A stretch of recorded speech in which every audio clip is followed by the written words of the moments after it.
archaeologists and scientists. Many Third Reich expeditions were initiated through the orders and foundations.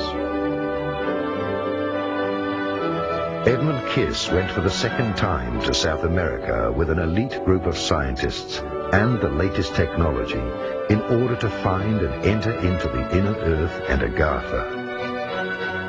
Allegedly, they found a spaceship from Atlantis in one of the bigger caves. The secret society Akakor was founded, whose role it was to further explore the technology, even in the event of a war. In the 80s, was ARD television correspondent Karl Brugger killed because he had published a book which alleged an active role of this same society up to the present day?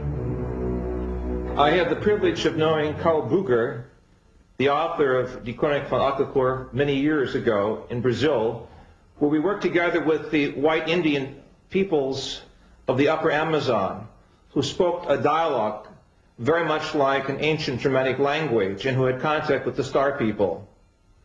Tragically, Karl Brugger was killed by someone in the Brazilian establishment who felt he had too much information on the Indian civilizations and perhaps knew too much about the genocide against the Indian peoples taking place.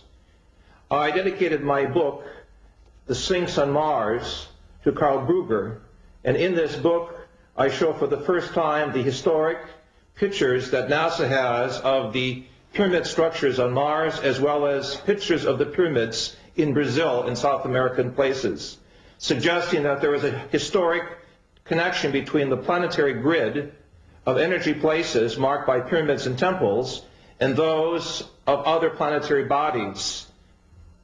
Karl Brugger was one of the great historians, journalists, and humanists of the 20th century. It is very important for each of us to try to get in contact with his teaching, his legacy, because it forms the connecting link between the Indian peoples, the earlier Atlantean-type peoples, or what is called in Central America the Atlans, the great giants who are blonde, and the European peoples, to show a connecting bridge between civilizations and centuries. The Chronic also refers to the coming of the extraterrestrial peoples, according to the Indians, at the beginning of the 21st century, due to the misuse of science, the destruction of the planetary environment, the imbalance of knowledge, what we call Western civilization, the Untergang des Auslands, will come to a quick change with the appearance of the Star People. And for this reason, we must keep our eyes and ears open to the signs from space of a new communication system, connected also with the teachings of the Indian peoples. The South American Indians of the Andes recognize UFOs as brothers from the sky who have always been there, who are there today. They are not any more unique than an airliner flying overhead with passengers aboard.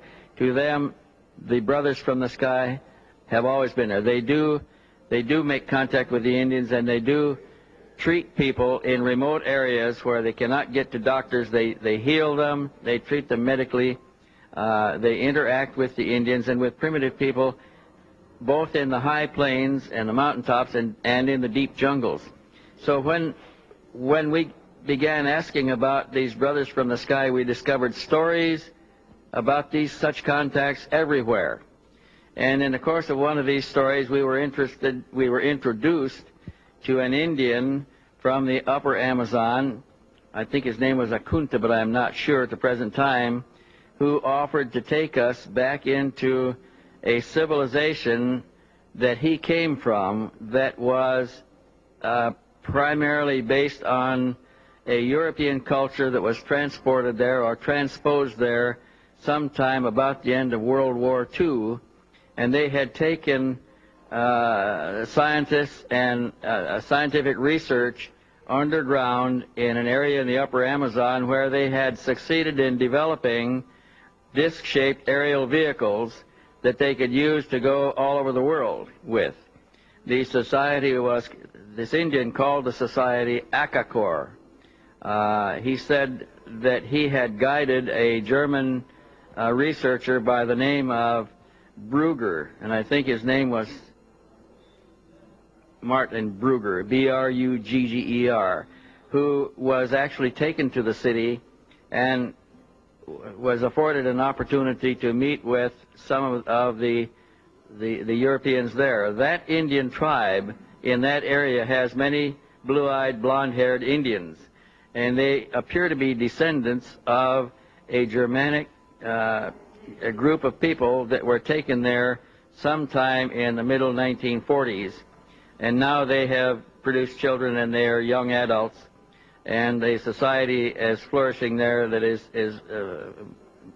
advanced over the contemporary societies around them by a substantial degree. We can take you back there. There is a man who lives in that area. His name is A.J. Gaviard, who will be willing to introduce us to either the Indian that guided Martin Brugger or other Indians from the same tribe who may be willing to take us back far enough to meet some of the members of that society. It's operated as a closed society. They do not come out down the river and enter Western civilizations. When they come out in their spacecraft and pick up what they need and take it back into the society, and they live in a closed environment, pretty much protected by the wilderness of the jungle itself. So it's possible to go back and further investigate the evidence of the existence of Akakor at any time. We can produce people who can do this. We can look at Mr. Brugger's evidence that he published, which was the result of his own research. But I personally am convinced that this society exists, that they have circular disc-shaped craft, that they fly and operate them there, and perhaps some of the disc-shaped craft that we are discovering in the reports of the Indian aboriginals of the highlands, of the upper plateau there, may be some of the vehicles from Akakor. We also know that many of the vehicles that they describe are not from Akakor, that they come from elsewhere. Some of them are extraplanetary. They come from beyond this planet, and they have unique technologies, and they have human beings aboard who are quite different and quite advanced over the contemporary humanity of Earth today. These humans are interacting with the natives down there also, and there is substantial evidence that these extraterrestrial races are directly connected with the earlier civilizations of Tiwanaku, of the Olmecs, of a number of the other earlier civilizations in South America at a time before the last cataclysmic disturbances that changed all the society and reduced it to savagery once more. A further expedition was sent to the South Pole, Expedition Schwabenland, in order to find the land with no ice and to explore the access to the inner Earth.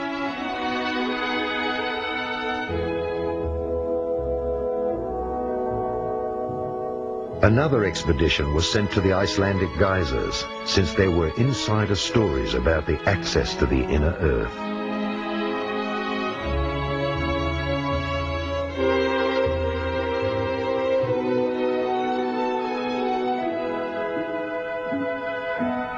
And another expedition was organized by Sven Hedin to the Taklamakan Desert in Tibet in order to find traces of the old culture of Urd.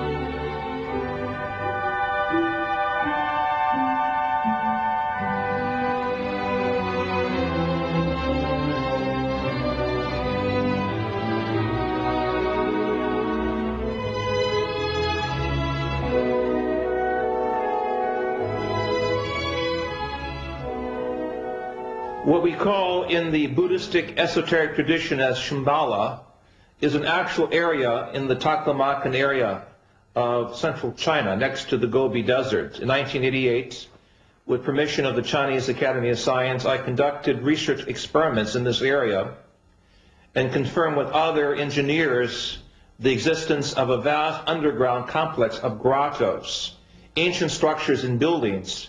And in these structures we find statues of the avatars or beings later celebrated in Buddhism as the bodhisattvas, the beings that came from space, in the Vimana and the Tathagata. These are ancient Sanskrit terms for the vehicles of higher intelligence. In my opinion, Shambhala does exist as an underground structured civilization that is now being uncovered in Central Asia. And in this area of the Gobi, I believe we will find the origins of the Garden of Paradise, or the Gan Eden, the Garden of Eden, as it is referred to in our book of Genesis.